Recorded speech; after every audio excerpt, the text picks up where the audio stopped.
was first involved with Wentworth Woodhouse in 2012, and a lot of people were trying to save the house and come up with some sort of proposal with regard to purchasing it from the existing owners.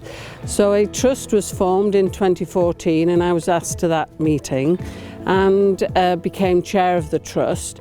And from that date we've had to raise funds, work with all of the government bodies, and also negotiate the purchase price from the owners.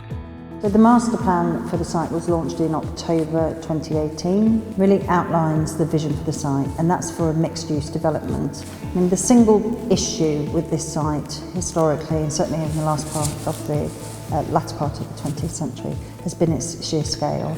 It's simply not sustainable as a domestic dwelling. So, you know, it's been known for some time the only solution really to its survival is to find a mixed-use solution.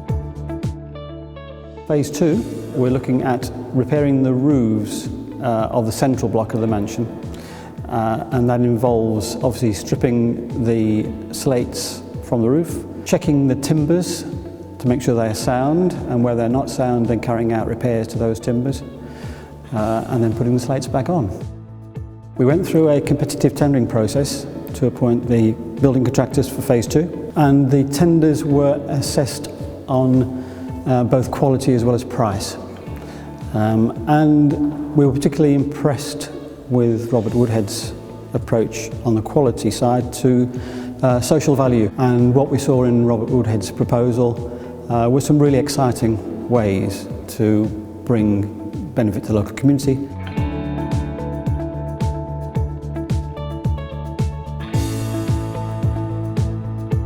The more you look on this building, the more you find.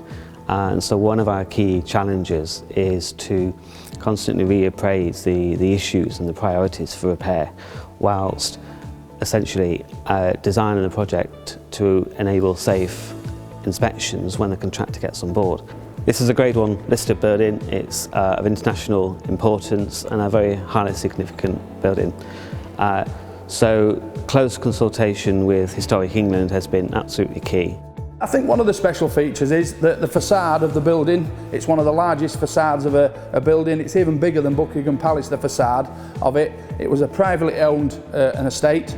So as I say, it's had a lot of history through it. There are a lot of royals, a lot of people over the generations have come into it. And I think it's something we just need to in sort of the South Yorkshire area. It's a prestige building, what needs saving.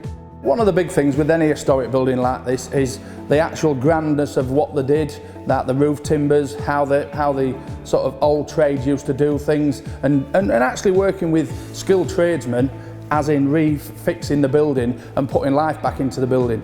The building's, you know, dates back sort of 300 years, so it's us adding to that history by making it last for another 300 years. So that's the sort of buzz I get out of the projects really.